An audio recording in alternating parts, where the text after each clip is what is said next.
Welcome to this episode of Why Pals Tales from Superyacht Laundry. Just want to let you guys know, done it again. Forgot to press record. So we've been chatting for 15 minutes before I realised. And the gorgeous Emma Clark has been very, very forgiving. Hi, Emma. How are you? Hi, Cherise. Again. This is what I shouldn't have any responsibility when it comes to production. You just sit me down and say, speak now, and that would be it. And I think it's only going to get worse as I get older. You know, dementia will set in. It's already setting in. It's my own fault. I said it was going to happen, and here we are. I actually said it, so. So anyway, just for the sake of the listeners, because we did talk about, and I've been moaning that I'm tired because I'm having to I go on holiday tomorrow, packing my suitcase for me and my daughter and kind of for my husband. I don't know why anybody needs moral support for me to pack his bag. It's just one bag. But anyway, and you've literally, where have you flown in from? St. Lucia. Yeah, so you were flown in from St. Lucia. So you've got an excuse. You've got jet lag. And you still had to I have permanent jet lag. I'm a functioning jet lagger. I don't know how you do it. You just kind of walk around in a daze. Do you forget stuff? Sometimes it just gets.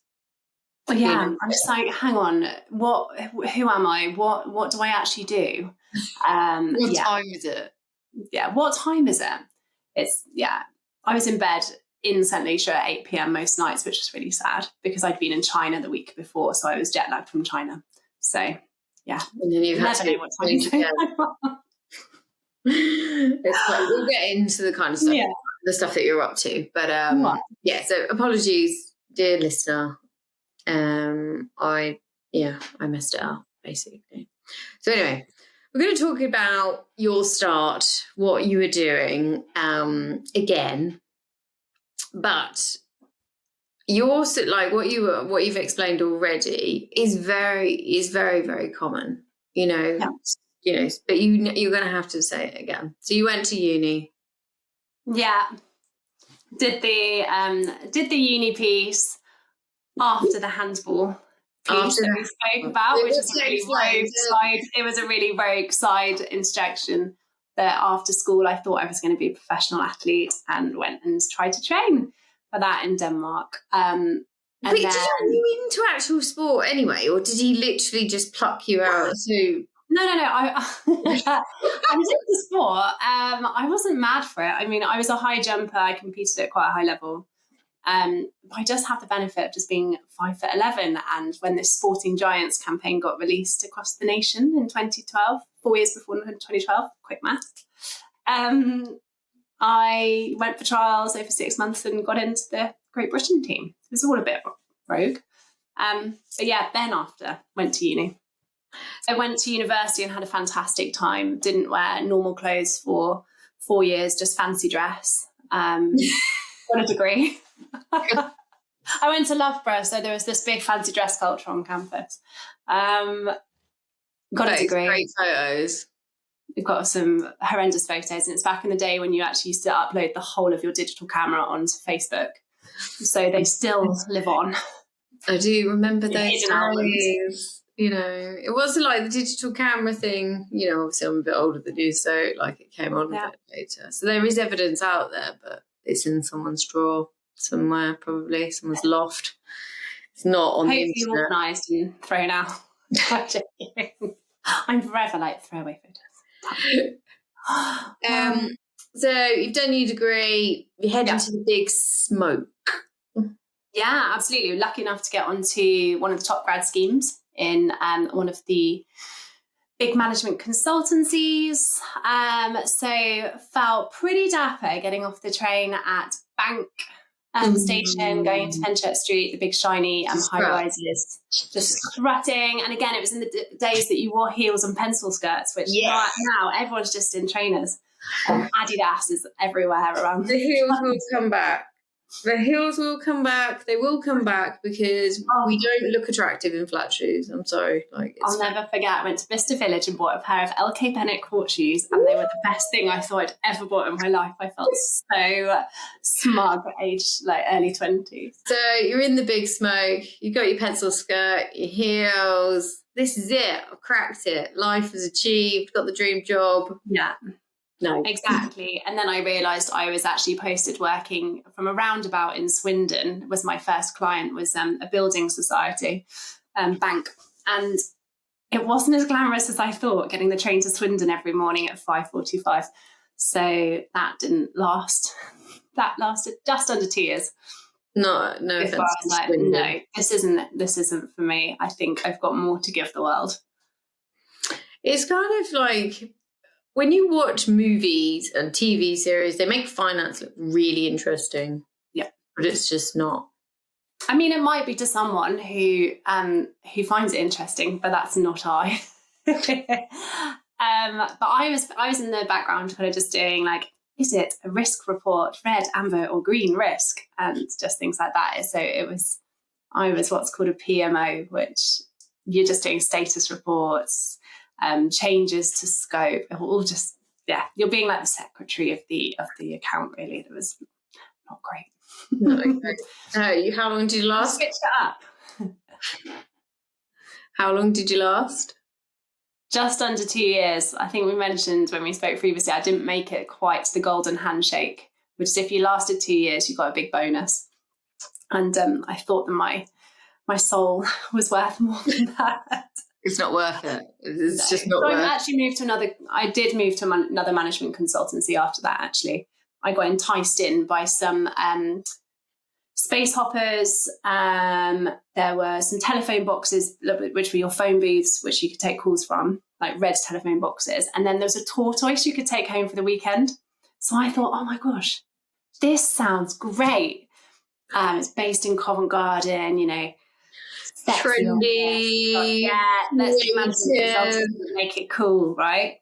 Yeah, it always makes things cool. And then on my first week, they're like, okay, so your client is a contractor for Network Rail and you're going to be out on the railways. So I visit up. Yeah. And my office was in Waterloo Station upstairs. And I was just like, oh my God, there must be more. There must be more to life than this. Oh, dear. Stared out at the London Eye and there was one red carriage and it obviously takes an hour to go round. And I knew that an hour had passed every time I saw this red carriage just get back up to the top. That's not a good sign. It's not good. It's not a good sign. No. So, London Rail, again, not exciting. No. So yeah, moved from that and then was like, right, there must be more to this. So went on the search to be a photography studio assistant, which turned into actually working in a film studio as a junior producer. So looking after animations, visual effects, CGI on films, which is really fun. Loved the team and studio and things. But then that one closed, had to move to another one. And the grind just really hit, like the pressure of managing multiple films and TV ads going out at the same time. And I just felt the weight of pressure of London life really, really like collapsing in. And I just had to get out. So it's quite young as well, like 20 something. It's quite a lot to take on. Really struggled, and I'm pretty open about it now. I think I had at the time like a breakdown. Like then I think that was my first like real stress breakdown of not being able to quite cope with the capacity, like with the amount of work that's being put on young shoulders. I was head of post-production because they obviously thought I was capable and I kept saying yes, but I just couldn't take it. So yeah, that was when I was like, right, need to leave. Let's go on a plane. It's a lot. The thing is, if you are capable, keen, these, and that's why loads of people go to London, it's that moment to make your mark, make your money. But the more you show you're capable of, and you're quite cheap as well, like this is also a thing in London, whereas you're super capable and the person above you's absolutely exhausted. So we'll just throw a load of stuff onto their desk and see what happens. They just squeeze the lemon, you know, get it out, as much juice as they can. I think a lot of these firms hire on people who are really over conscientious and perfectionists. A lot of the big city firms, they look for that kind of drive, and then they can use that to get as much out of you, obviously, until you're like, this isn't I can actually take anymore. This isn't right. Yeah. It's mad how the beef it is, you know, it is I think it's changed now. I think, you know, we hear about people today going into London and, you know, obviously everybody talks about burnout is a real thing and stuff. Whereas back in my day, it was just, you know, it was sink or swim. That's how it was. Yeah. You've either got it or you haven't. It wasn't like, oh, you were actually, you know, overworked, overpressured and everything else. You either make it or you don't. And you know, it's kind of like a win last week kind of either, or you're strong kind of vibe.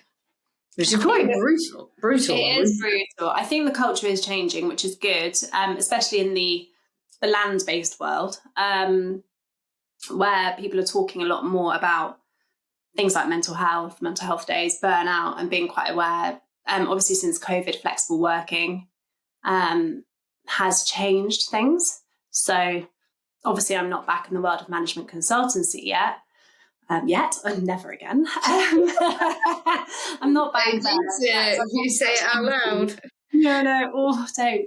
I don't know how it's changed there, but I definitely think in my companies and things that I do now, there's definitely a lot more awareness to it.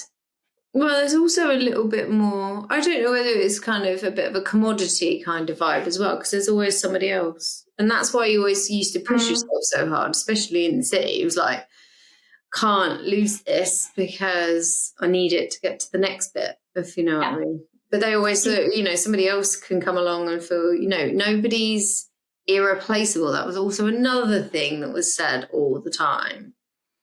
Sounds really familiar, hey? When you look in the yachting industry and see the type, what it gets from you in the same kind of way. There's quite a lot of similarities. And I think I've always been kind of very drawn to that, being that needed and doing a job that's perfectionist and is high pressure, high drive, which is brilliant for a while. And then you just go boom. And it's a big crash. Yeah, it seems to be pretty tough being kind of really drawn to, you know, the exhilaration of high pressured environments, but then knowing where you're at to pull yourself back before you disintegrate. Exactly. So that didn't work either. No, I think, and that was unconscious through it kind of crumbling, but conscious decision of like, no, I need to make a change here. There has to be a stake in the ground. We've got to, you know, go travel. I took a period of travel, then came back and was like, no, I'm not going back to London. That's not happening. Which I literally got a job in a waterfront cafe in Bristol, and then made some cocktails, did some tapas, you know, met one of my lifelong friends who I managed to recruit into coming yachting after a couple of years as well, which was brilliant. So we spent some time on a boat together after working in a bar/cafe in Bristol. And that's when the yachting journey started. I think hospitality is good. It's intense, but it's not as mentally demanding. Now, I will have lots of hospitality people shouting at me, probably, or at this podcast, saying it is. But there is a difference between hospitality on land and there is at sea, for sure. Very stark difference. But there is, you know, I always used to have kind of like a side job. So like I have a weekend job because I'd spend too much money otherwise. So I'd have my 9 to 5 and then work in bar and hospitality. And a lot of it was just the social side. Yeah, we'd have, I think hospitality is one of the best groundings you could do. Like the starters, I've always done weekend jobs, always worked at the village pub. My parents have run businesses and I've always worked for them in a hospitality capacity. You know, it's always been a part of my life. And I think it's one of the best things you can have. It's helped me with engaging with customers in the role that I do now, in talking to people. Yeah, it was fab. And then, hospitality. I think it's really sad to see it falling out of favour with a lot of young people these days. I think loads, especially I spoke to my parents' friends recently, and they were saying that their kids are kind of going, "Oh, I need a summer job. I'm not waiting in a bar. I'm not going to be working in a bar, or I don't want to work in a restaurant. I don't want to do that." And it's like, oh, that's really sad. Because that used to be the way, whereas I think they're struggling in the industry. What are their options? What would you like to do? Well, I'd like to work. Like all of the jobs are rubbish in the beginning, in a way. Like you're not talking, weekend jobs is not about your professional career. It's kind of, hopefully you work with some cool people. You work in a bar where you can siphon off free alcohol. That's the drinks afterwards. I've had many after work. Yeah, after work. Drinking in the bar after work, going out. It's great. But Well, that's a shame that they're not seeing. Well, it doesn't surprise me in a way. All of the stuff that's coming out about the kids that were teenagers coming into COVID and everything else. Like, I imagine they don't want to, because the pressure of that kind of social interaction probably freaks them out massively. Yeah. Because they've lost, an opportunity. My daughter will be going to do a job somewhere. I mean, bar work teaches you how to deal with arseholes. Yeah. I mean, honestly, my job now is glorified, like not glorified bar work. I'm not serving drinks, but I'm having to deal with clients in a hospitality capacity on a daily basis. Yeah, drunk ones, sober ones, awkward ones. Yes, but and it led to where I am now, or the journey that I had through the people I met, and ended up doing yachting, and then through the role I do now. So you shouldn't underestimate the value of that experience. Exactly. So you worked in a bar. Yeah. Or a restaurant. Sounds idyllic, actually. But do you just you woke up one morning going, no, I'm not going to work by the river anymore? Well, I kind of stopped doing that job because one day I had 80 coffee tabs on, and everyone that I made kept getting thrown down the sink by the owner. He was like, no, not good enough. No, not good enough. And they kept just coming, the tabs. And I was like, oh my God, I'm drowning. And it's like, look, actually, I don't think I'm cut out for being a barista. I can't make a beautiful stencil on top of a coffee on the flowers. So I went and worked as a receptionist at a Land Rover garage. Great. Then I saw all of the sales people. I was going to say salesmen, because it was all guys. And they were, big egos, all bravado, and I was just the receptionist. And I was like, I can do your job and I can do it better. So I went straight up to the manager and was like, I want to be a saleswoman. And worked as a saleswoman for 6 months before going yachting, because through that I met my partner, or my former partner. He also worked in the automotive industry. I was at a car show, we met, and then started talking about our backgrounds, and he was an ex-yachtie. And yachting is always something I'd seen. I'd actually gone to Palma in my early 20s with my aunt and uncle to go and see my grandmother who lived there, and had actually gone with the intention of becoming a yachtie. Really? Didn't realise I needed an STCW and the medical. So I was like, oh no, couldn't get it. So just stayed in Palma for a few weeks just doing a Spanish course. But yeah, so when we were chatting, I was like, oh, I've always wanted to do yachting. That's really cool. Can you get us a job? And then, before I knew it, I'd signed up to the Flying Fish Stewardess course. I went ahead of him because he was like, no, you can't do that. That's mad. And I just really was spurred on, did it. And then he was like, okay, I'm coming. I'm going to quit my job too. So, then we were lucky enough to get a job.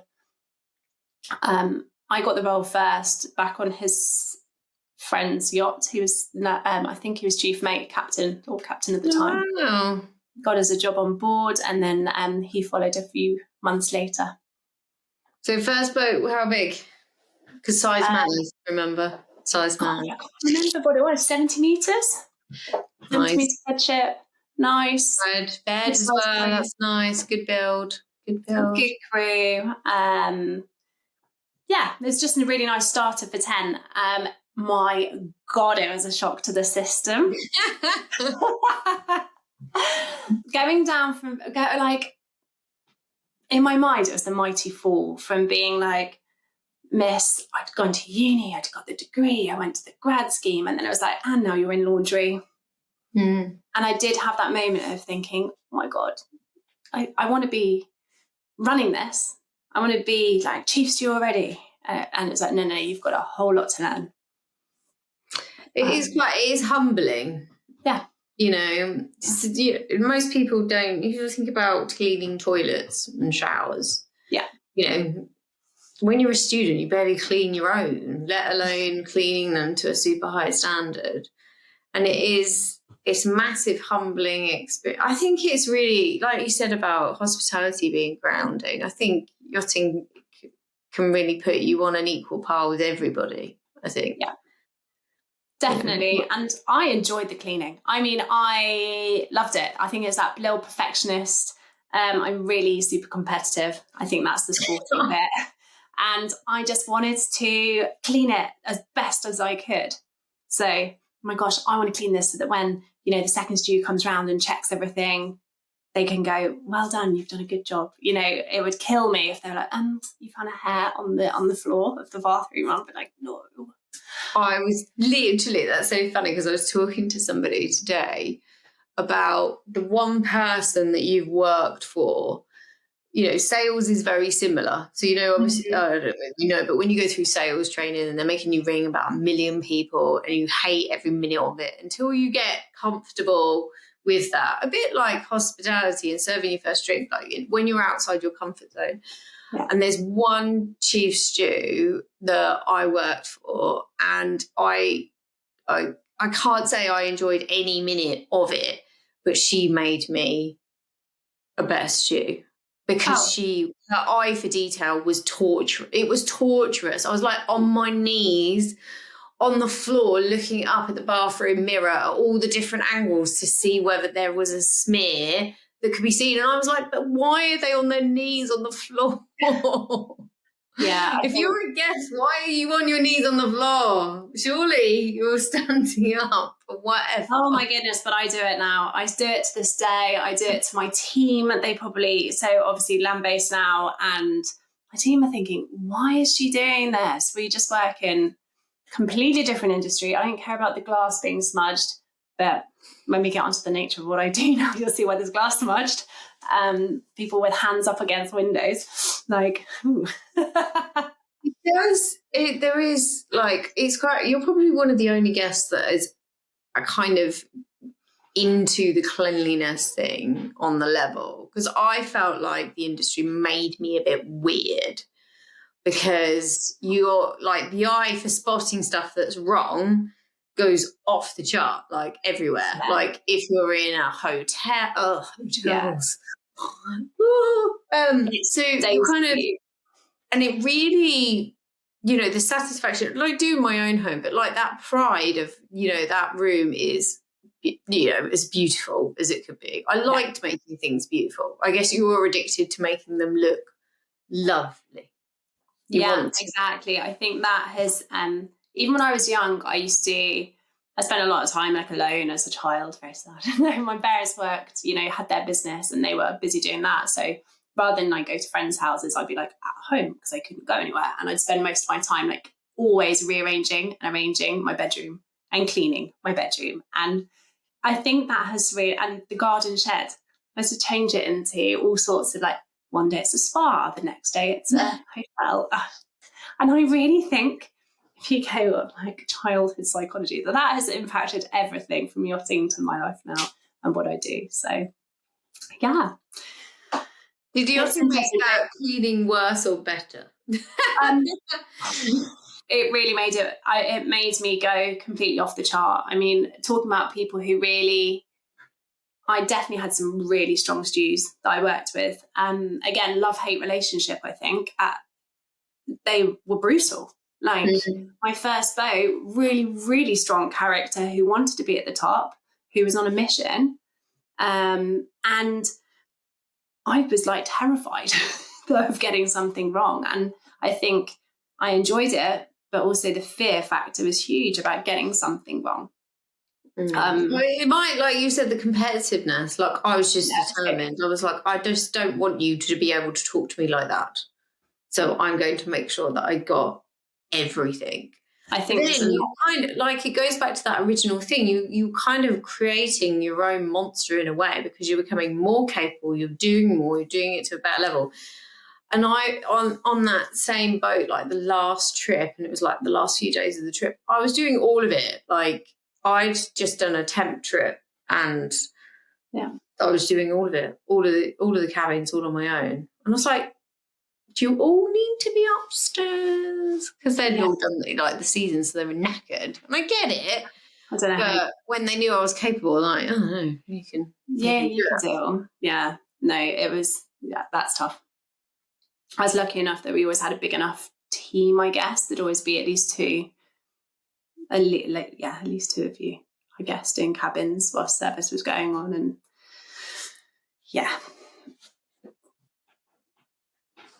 it can be like you are. You're giving me the PTSD actually thinking about it right now. I'm like, oh my gosh, I didn't actually realise how affected I was about it. This is a therapy session until we start thinking about it, and that level of competitiveness on board. I think you'll probably touch on it later about what did you like and what did not, jumping ahead, but that's probably something to go into. We can go into what did you like? What was, when you're joining, you're on 70-meter fed, which is a nice build. They generally organise their boats quite nicely, which, if you understand boats, moving around a boat and trying to do your job, there are some boat builders that are generally quite decent and lay it out properly so you can do your job. I would say fed. Amels is quite good with stuff. Yeah, I worked on a fed ship, two feds, a Darman support yacht, and oh my gosh, what was that? Can't remember. Yeah, another one. Not a Langusta. No, I'm like, can I Google this whilst we're talking? What's that? Oh no, she is Googling it now. Yeah, a Nobis Krug. Oh, what? A Nobis Krug. Oh, right, okay. I've never heard of that before. No. There you go, that's why I didn't remember it. No, because I've never heard of it.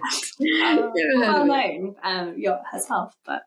So is it nice? So what were your first impressions? Obviously you said it was kind of humbling from the start, but like when you got into it, what were your highlights? Oh my goodness. I think one of the things I super remember my first impression was taking my shoes off and getting onto the passerelle, and just the feeling of teak underneath your feet. It's kind of warm and really soft, and you're just like, oh my God, I've made it.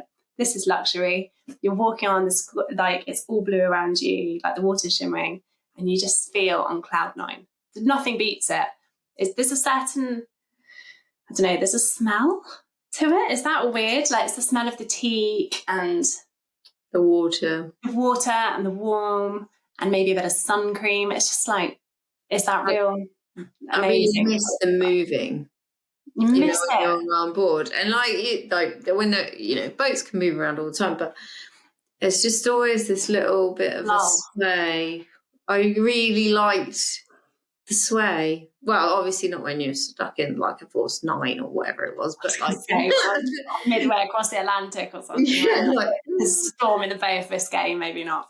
And I think that feeling came back so many times. Every time I came back off leave, every time I came back, I came back and temped. Once I decided to leave the industry, I did the classic rebound, come back, temp a bit, and I came back. I was like, oh, I missed this.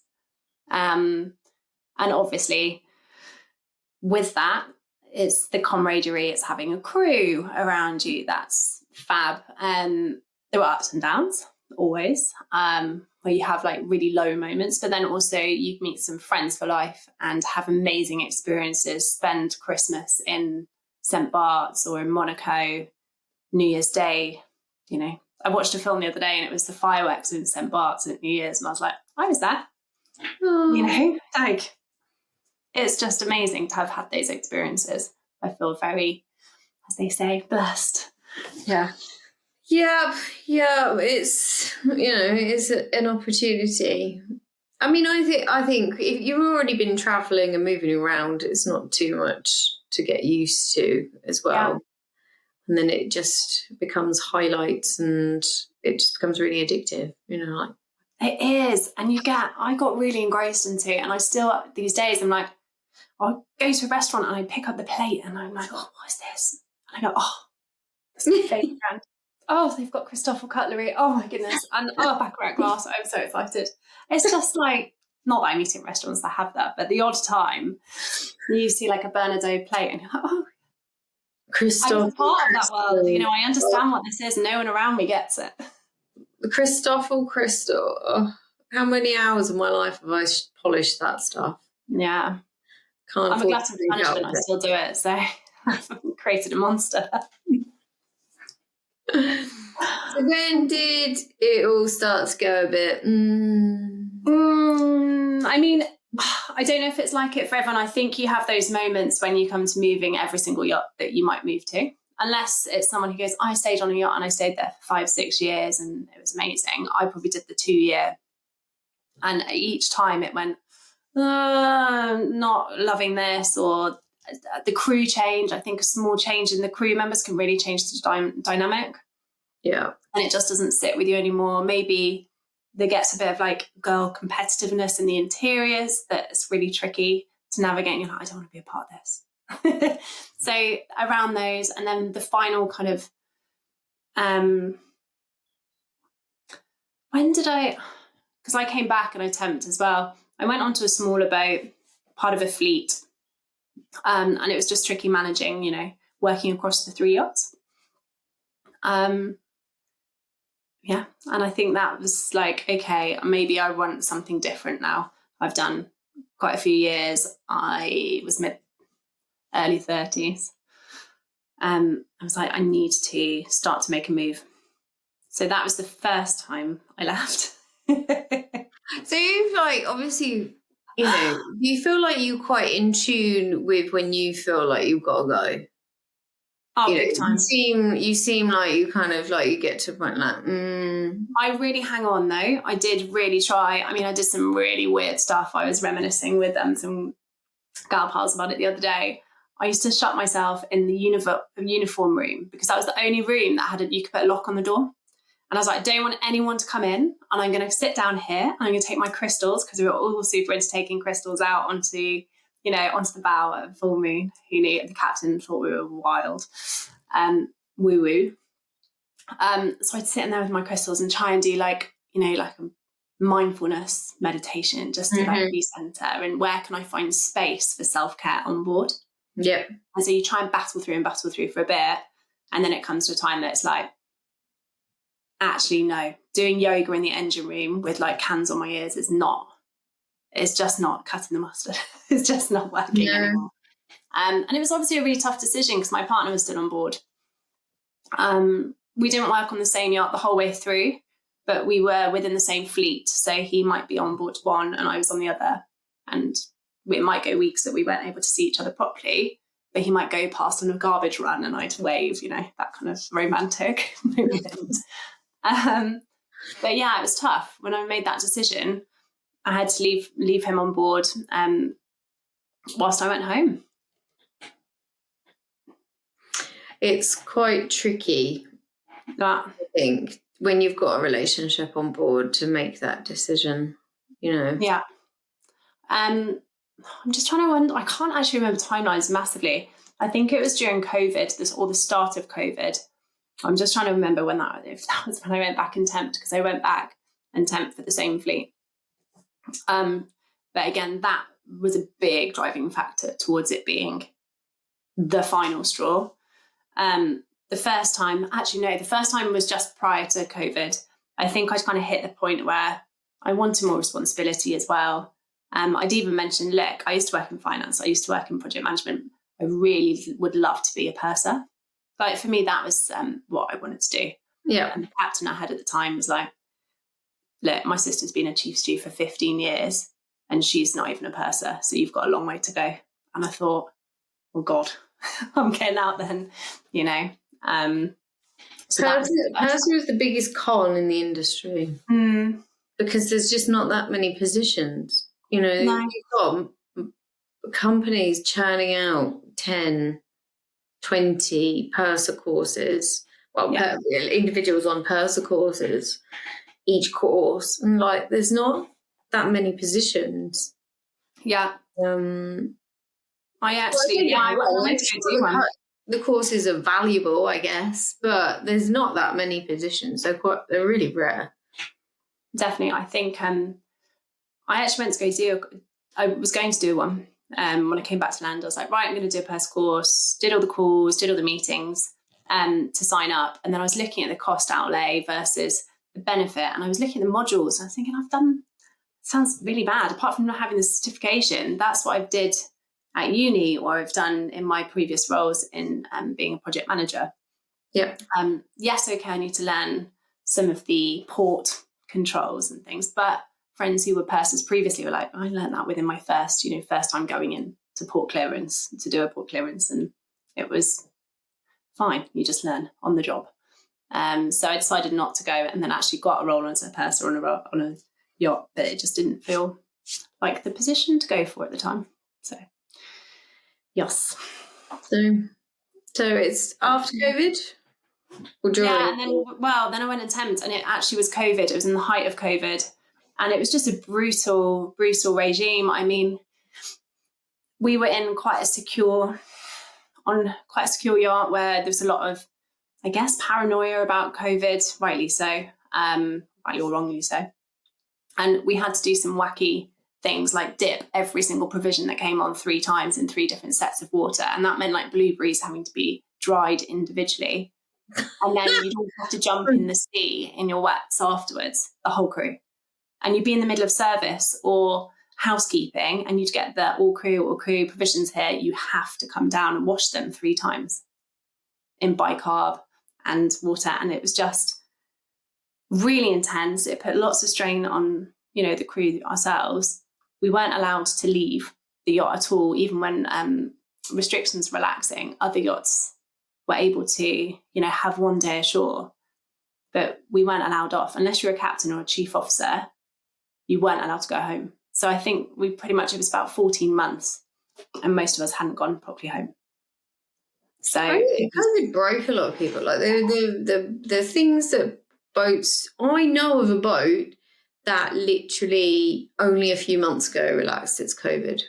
Yeah, I wouldn't be surprised. And it was 7 a.m. every morning. You had to have a COVID test, but someone else did it for you. And it was so painful. And I think by the end, it was just like daily nosebleeds. And I was just like, what is going on? I think I saw my parents get, you just see your parents get older. You're having these COVID tests daily. Stuff's happening at home. And you're thinking, yeah, do you know what? I'm actually done. So that was the end for me. It was requesting to leave the next day. After I had one COVID test in the morning and I just shattered. It's quite invasive as well. Like, I felt really violated. Yeah, really dramatic. It's not.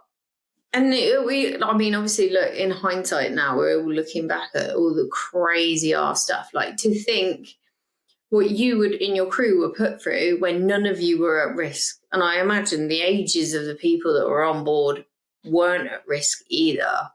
But we all kind of went into this kind of psychosis of drama, and it was so weird. Someone got COVID on board, even though we weren't going ashore, and no one was. So I didn't really understand. It was all we were just like, hang on a second, how has this worked? Was it a faulty test? COVID though, is it? It can't be COVID if you've not been ashore. And then also, like that year, there was no flu. There was just COVID. I'm like, well, what happened to flu?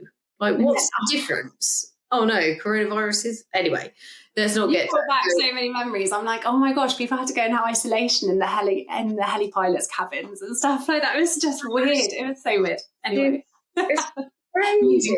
COVID, there's a lot there. It's crazy. But yeah, I think that was I think for some, like the particular boat that I've heard is only just really relaxed its rules. That's just control. That's just paranoia controlling the crew. Mm-hmm. It's a terrible, terrible thing to do for 5 years. It's a 5-year anniversary, for God's sake. That's why I wonder who did get to go. If it's like not allowed home, like leave and things.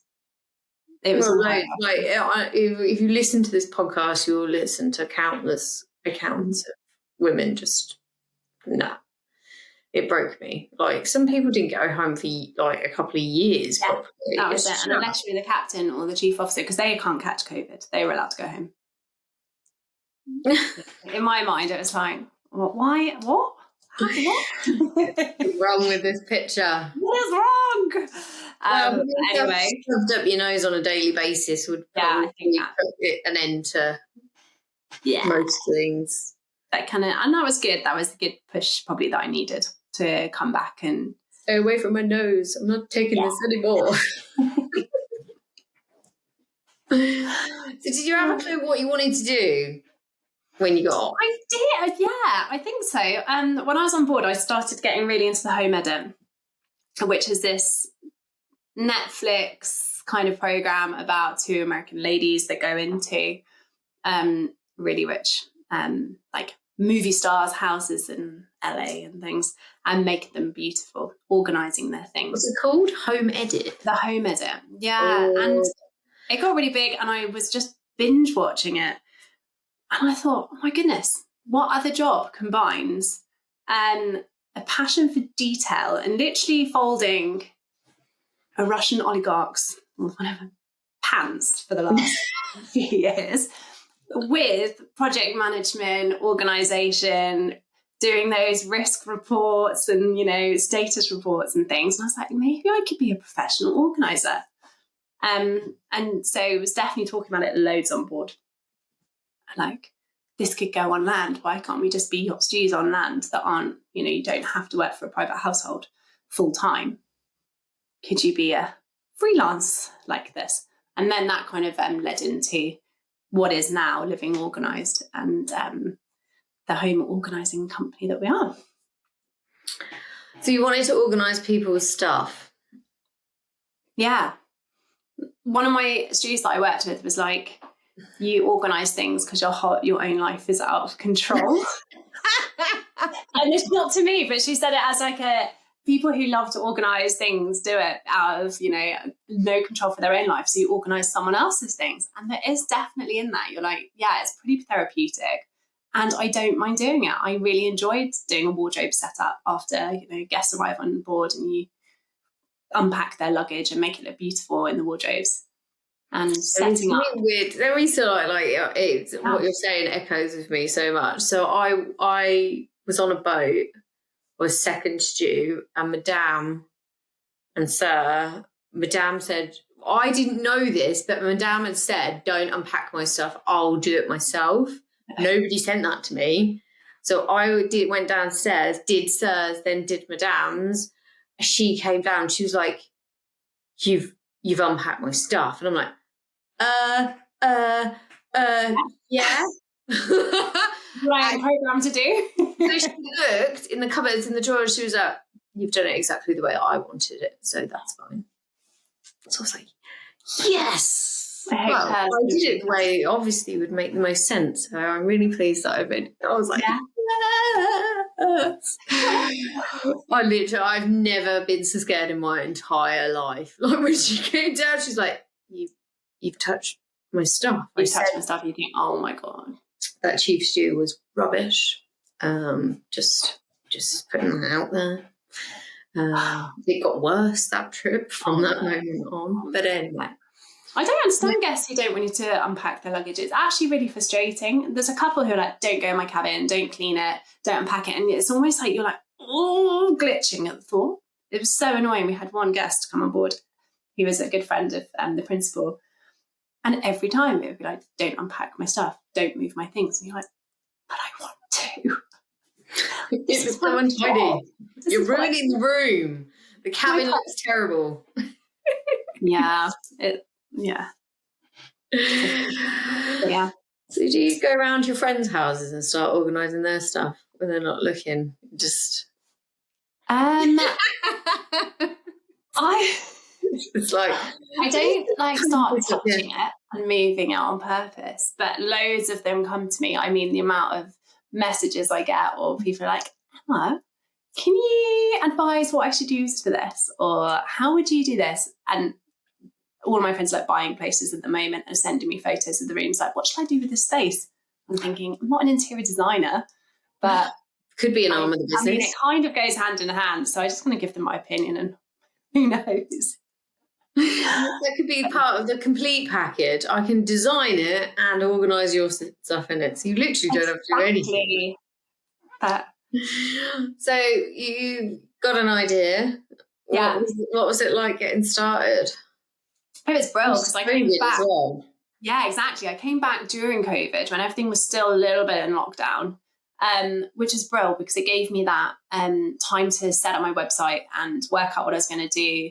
I'd been on a Prince's Trust How to Start a Business course many years before, and I still had the booklet. So I went through how to write your mission statement, how to do your target market, all of the kind of things you should do, the key financials. And I just made the booklet match my business.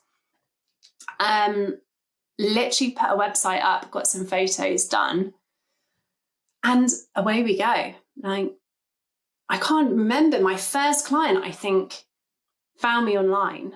And before I knew it, I was in this massive, most beautiful architecturally designed house, organising a full walk-in wardrobe that was like everywhere. And I kind of really bit off more than I could chew in terms of, I can do this in 2 days by myself.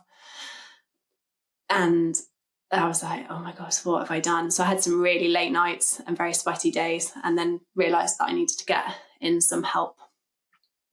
Did you do it in 2 days? Yeah, did it in 2 days. But it was like working way past, I'd say, I'll work till 5, and you're still there at 9, 10, beavering away. And they're like, oh, it's fine. And I'm thinking, I don't live here. I need to leave. I need to go home. Overpromise, underdeliver. No, I didn't underdeliver. It still looked good, but overpromised. So I'm just going to you didn't get necessarily the clientele that you were targeting straight away, or was it a bit of a mix? Because I imagine you get calls from some people, because rich people can be gross. Yeah, like, I've had such a mix. Just absolutely loaded, but live in squalor. Anyway.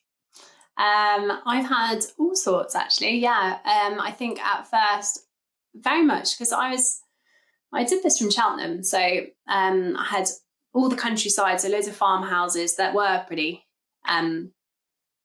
filthy, maybe, just with like having loads of dogs and horses and chickens and tortoises in the utility room, and like sneezing my way, because I'm quite allergic to cats, so just sneezing my way through trying to organise these 2 kitchens.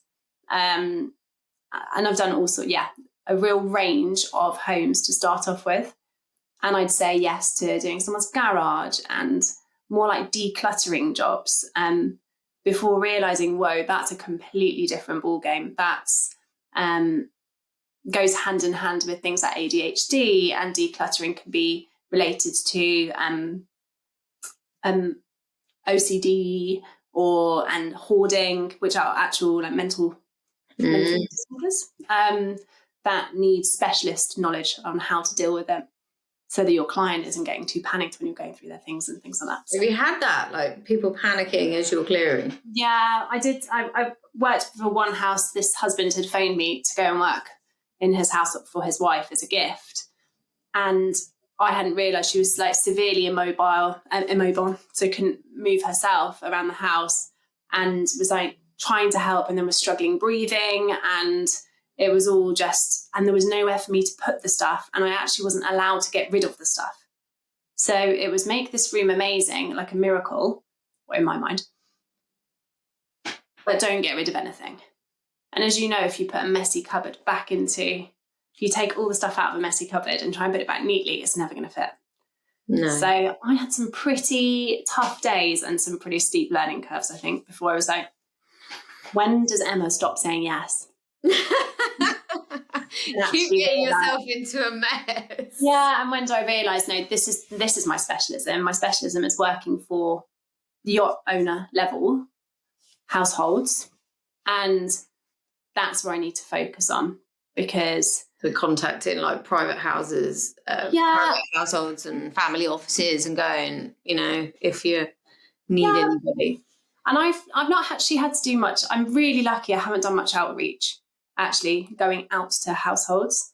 I think events like your Pearls of Wisdom event in the Shard connected me with loads of ladies there who had friends who were household managers or PAs. And through that, the network kind of spiderwebbed out.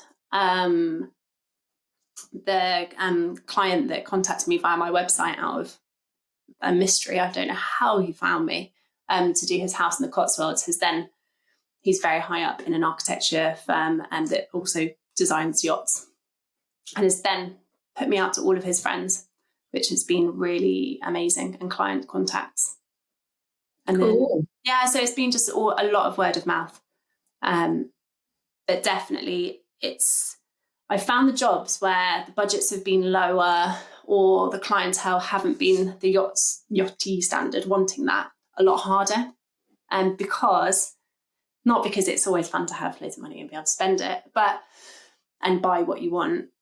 My knowledge of the products is less. Like, I know less about the products that you can buy from Dunelm to knowing more about the products that you can go to, I don't know, Gio Bagnara or Panetti, and you can say, oh, they do these amazing leather boxes. This is what we use. I know the sizes, dimensions, blah, blah, blah. Off the top of my head, it's a lot easier. Yeah. Which sounds bizarre, but that's just what we know. And it's better to work within the realm and the products that I know, rather than trying to find something on Amazon that may or may not fit. My also, but in the beginning, you were just wanting clients, I guess. Yeah, I just did everything. Oh, yeah, absolutely. Which is difficult. So, and then I didn't get the results I wanted, and I found that really, I wasn't proud of the work I was doing, and I never want to. Not that it's about posting about it, because now I actually don't post about my projects. But I was like, I'd leave a project and I'd feel really unfulfilled. Like, didn't look that good, or it didn't look as good as I wanted it to. Even though they were delighted and thought, oh my gosh, this is the best thing since sliced bread, I'd be going, oh, but it could have been so much better. So you don't post about your projects now? You don't put any organising form on the telly, on socials? Because I'd probably be one of those that, oh no, that's quite... I know.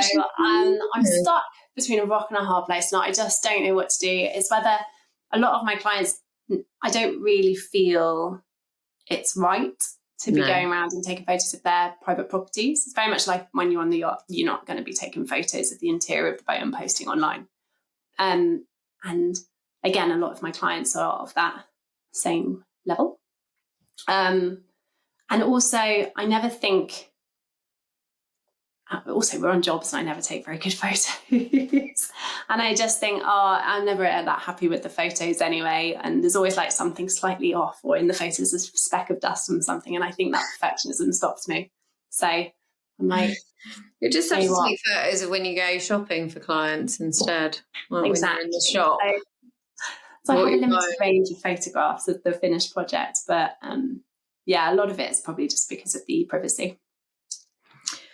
So one of the things when we were talking, obviously before we recorded this conversation, that as your business has expanded, you've got a team, and you telling me about doing, obviously you organise people's houses, but you could do people move houses, rich people, and you hire a whole bunch of ex-stews. Yeah, I'm super passionate about that.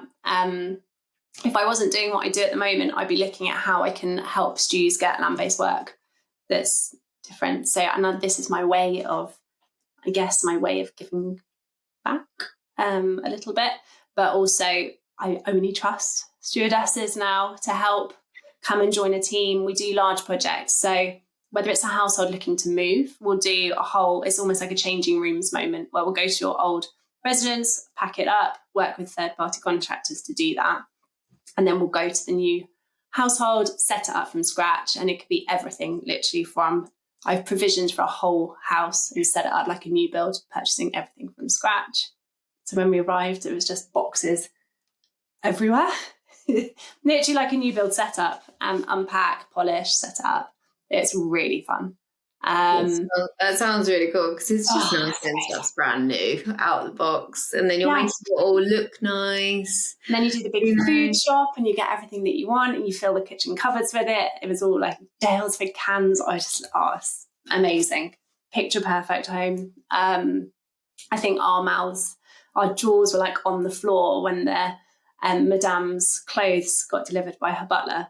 It all came on like hotel style rails, like little trolleys on gold bellboy trolleys, and it's just like racks upon racks of like brand new designer beautiful clothes, and boxes of unopened Chanel pumps and every single Hermes loafer. I was just like, oh my god, this is amazing. So yes, a team of girls. Like, this is the thing. Like, I would probably do it for free. Yeah, because it would just remember it.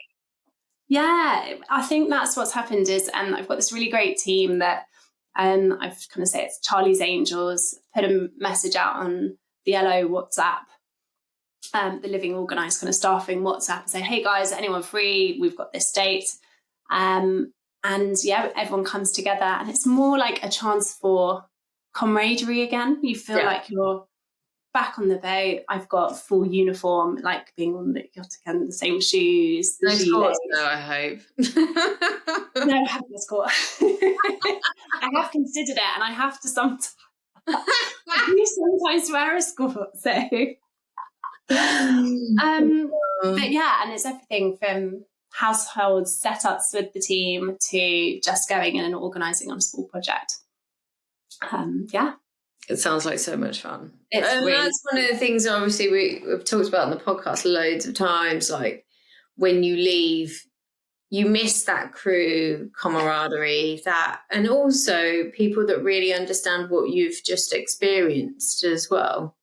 Like 100%. If I'd known, if I hadn't, if I'd lived in London, I would have been all over that.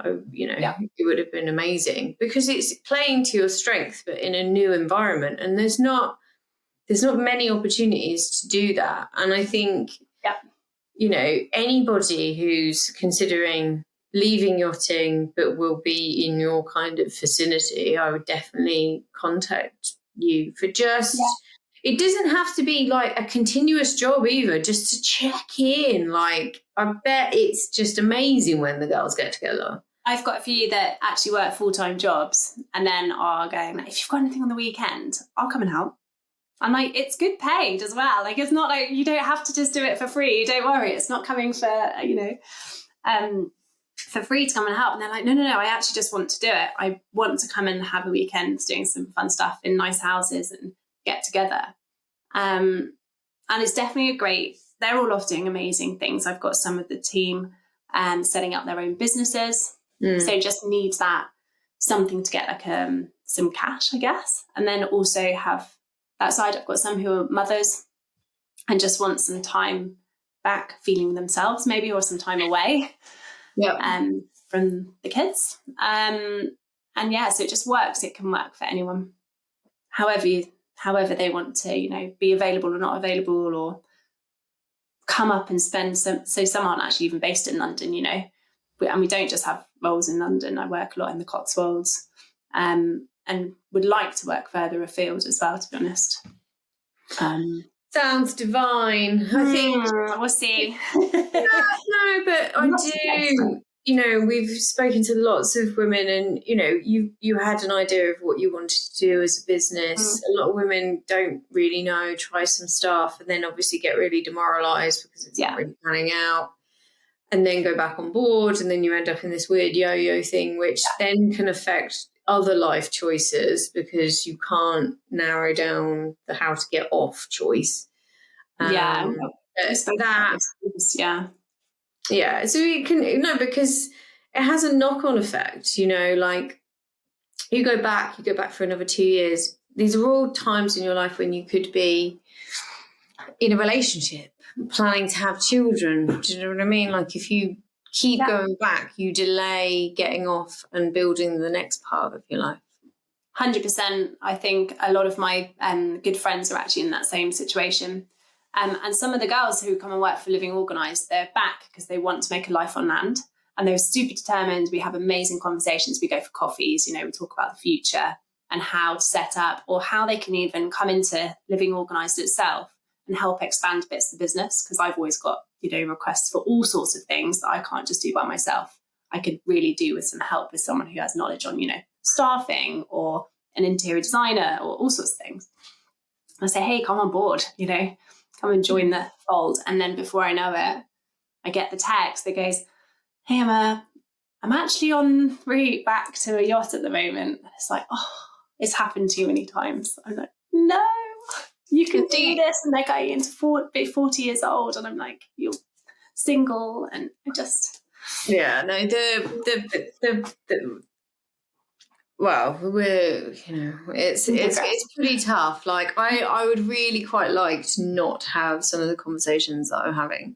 We're finding a real, more and more women running out of time because they won't get off and just stick with it. It's really hard. It's really tough, but you've just got to get off, especially if you want kids. Yeah, I'm a massive advocate for sticking to it once you get to land, and it will be okay. So I'm always like... But providing, we're doing a couple of, projects with you and Living Organised, tapping into that confidence again, playing to your strengths, that could tide you over for the next month. Do you know what I mean? Like it really could. It's quite cool what you're doing, even though I know people are helping you do your project, but do you know what I mean? It's a really vital part that could ease a lot of people's transitions. Yeah, and I think that's why I get the most joy out of that.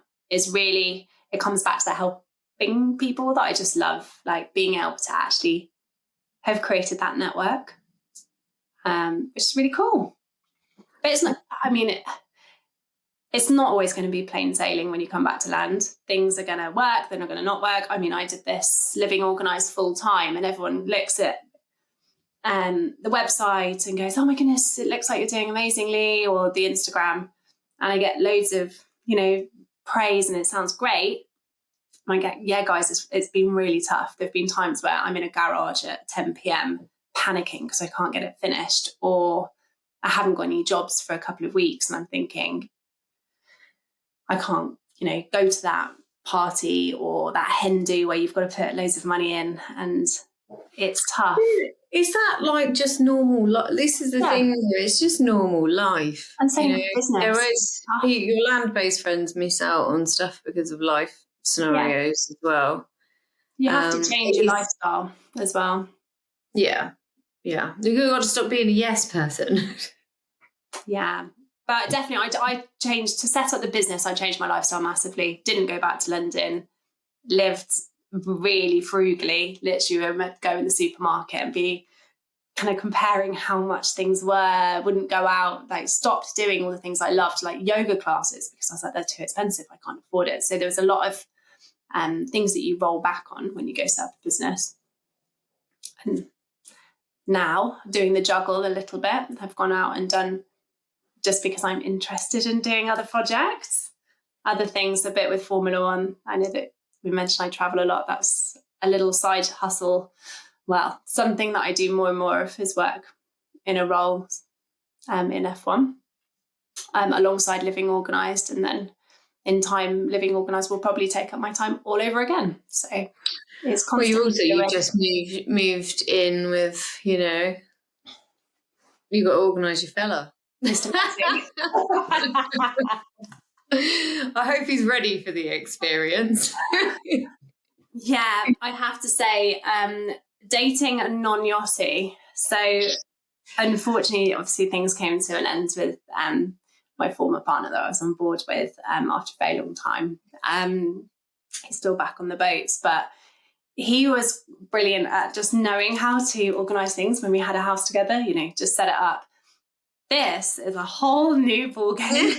And we say ball game because, as you know, Cherise, I've got about 15 rugby balls sat on the floor next to me.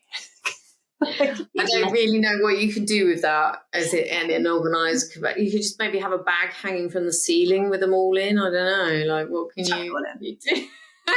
No, the lots of people in the street as they walk past. I don't know. I'll be interested to see how you solve that.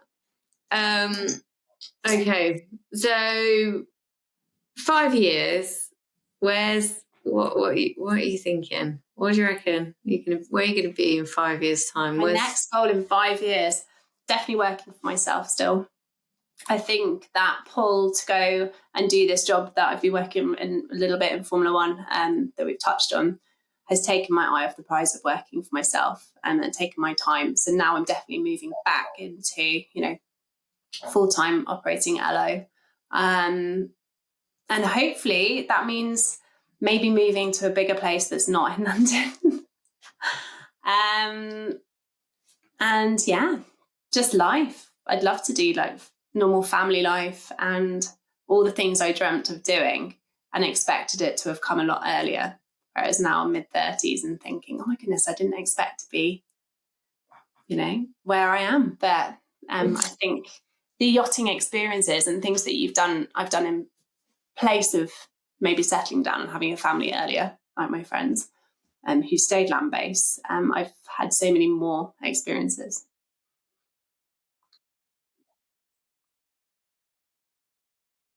Yeah. Like I said, it's just fab to actually hear your story in its entirety, because obviously we've known each other for quite some time now, so it's really, really nice. We always finish up on, we've got 3 bits of advice you'd give to somebody on board right now. She's in the laundry. Yeah. Chief Stew's rubbish. She's like, oh, I kind of want it. I got off, but I don't know. What are your 3 bits of advice to a lady on board right now? I think it's having been there yourself in the world and all the laundry walls feel like they're caving in on sometimes. I think knowing that there are opportunities out there, whether that be moving to another yacht just to see if it will make a difference. If you do want to stay in yachting, that's brilliant, and maybe another yacht will give you what you need. But if it's not and it's moving ashore, there's definitely a future there. It could be setting up your own business, or it could just be starting really humbly. Again, I think a lot of people are afraid to come back and go and do something like temp work as a receptionist at a Land Rover garage, you know, like I did. And there's no shame in that. And it also leads to far greater things, like you can go meet other people. So definitely, I think that things will change and can get better. You just have to make the move and have that gumption, as they call it, to make that move. Right. So have you, to finish up, got a crazy story? So like a story, it could be scary, funny, just a moment of just like, oh my God, am I actually here? Is this real? When you say, can you tell me the story from your thing? Please remember that nobody who can come back on your NDA is listening to this. Like, they don't know who they think they are. They're just like, I can't tell that. Somebody will tell me. I'm like, who? Who will tell? Who's listening to us? Just all of my stories, I'm just like, oh, are they out of NDA or are they just gross? And I don't want to hear them come out of my mouth. And everyone's going to be like, oh, God. What's the first one that pops into your head? Oh, the first one that pops into my head is a 24-karat gold butt plug. And I just... I was like, can I say it? I don't know. Yes. But when I found out about this, living in the top drawer in the pantry and only being allowed out on request by the principal, it just blew my mind. And that was in one of my first couple of weeks of yachting. And I was like, I have arrived. I've arrived. Explain this to me. Like, what? What? No, it was just something that lived in the top drawer in the pantry. Why is it in the pantry? Because it wasn't in the guest quarters, and it was only on request. Say no more. I mean, I don't know. Oh God! Yeah. I'm just thinking about the person that asked, "Can you go get the thing?" Yeah, like, just go get that thing. Normally, it was the butler, but I just that was a fun. That was just a really fun item. That was just really rogue, and I had never anticipated seeing on board. I just don't know why it's in the pantry. Some places are sacred, and I just don't know whether I'm okay with that. Like from an organisation, cleanliness kind of environment. Like, I think kept it there in case you need to whip it out. Yeah, it's actually in service. What? Would you like this with your main course, though? No, I take it out on a tray. Like, how do you pick it up? Oh my gosh! Now you've reminded me of another really just ridiculous. No. Oh. Did you take it out? Did they take it out? No. This is how do you serve that? Oh, this is a completely unrelated. No, this leads on to another time about how do you serve something and walking down. We once had a rabbi come on board, and he couldn't eat any of the food because it wasn't unless it had been on a blessed chopping board, and he could only drink neat tequila. So I found this really funny. So he was very specific about what he could eat, but then would just be like knocking back neat tequila. So it's just wild. And it was my job to serve his food, which was so it's just a plate, carry it down the deck on quite like a rocky sea as well. Just a plate with a whole avocado, a whole cucumber, a whole tomato. And I think it was a fish wrapped in some foil or something. I just walked down this deck with all of these vegetables rolling around on the plate. And I had to do it with a straight face, and all I could hear was everyone just laughing in the radio in my ear, just creasing, rolling around on the floor. So that was good. At least you weren't taking it to his bedroom. That would be more weird. That would be really weird, the whole vegetables. I just don't. Yeah. My brain is going to be like, all the time I'm on holiday, I'm going to, how the fuck do you serve like, how do you, like, who picks it out of the pantry? Like, but. No, who cleans it? How many bucks? Thinking about polishing that thing. I never had to do that. I never think that's what. Yeah. That's worse than the sex dolls. Or no, maybe not worse. Like, I'm not sure. Do you go and clean my sex doll? No, I can't. This job is not for me. Who had to do that? Somebody had to do that. Had to get them out the cupboard, put them in the bedroom, and then what do you clean them when you put? Oh my goodness. We could do a whole episode on funny stories and we'd all be in big trouble. We will do one, but you've kind of got, like, people get really, like, I don't know who they think's watching them, but the NDA stuff, like, they get super, like, somebody will find it. I'm like, they won't, because no one's listening to us. I do feel really, like, insy about speaking about it. I'm like, oh, can I do it? But as long as you just say it really quickly, it's fine. Never happened. It was not recorded or anything. My brain, that's it now. You've got that. That's going to be for ages. I was really lucky. We never had, when you watch Below Deck, I actually can't make myself watch it. I find it really cringe and it makes me feel like, oh, no, this isn't what we did. But they have really drunk guests and all sorts of wild things go on. I actually didn't really have that sort of experience. My guests were often Russian, very quiet, very, civil.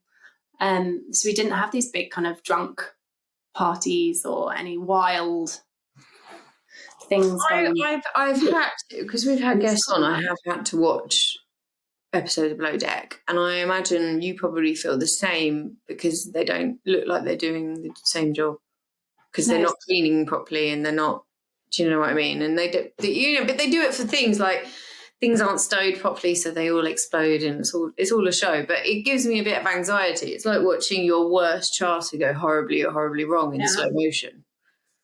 It's really frustrating, actually, because it's also made it being employed on land really hard after yachting. Because lots of employers go, oh, you're like on below deck. Right, so you've just spent the last 6 years of your life getting drunk. And they can't see us for the skills that we can bring to the table about being really like pedantic about things. We can be super on it. Like, we're used to working hard hours on our feet, like giving our all to a job. All the things that employers crave these days. And instead they've seen like dickheads on below deck. No offense to people that are very on different. Deck, they are paid to be dramatic, and that's generally what we don't want on board if we can help it. Yeah. Right, before we go down the below deck rabbit hole, I want to say thank you very much for being on the podcast. It's been really good, and just give me a bell if you need someone for the weekend. I might do it. Absolutely, you'll be on speed dial. Okay. Well, I know you don't like putting out stuff on the socials, but I probably would. There's a few of us who are like, let's just do it. Let's just do it for the weekend. Like, we'll help you for the day, and then go be stews that aren't working at night time. I love this. Do you remember what it was like when we had that first night off, when we stepped off after charter? Be like those kind of stews again. That sounds like loads of fun. Thank you so much for being on board, being on the pod. Thank you so much for having me. It's been such a pleasure. If you're I think we need to talk about your other stories, actually. I think, but this is the end of the podcast. If you've enjoyed this podcast, we've got plenty of others. Emma's details will be in the bio if you want to work for her, like I do, and give her a call. But until next time, see you later.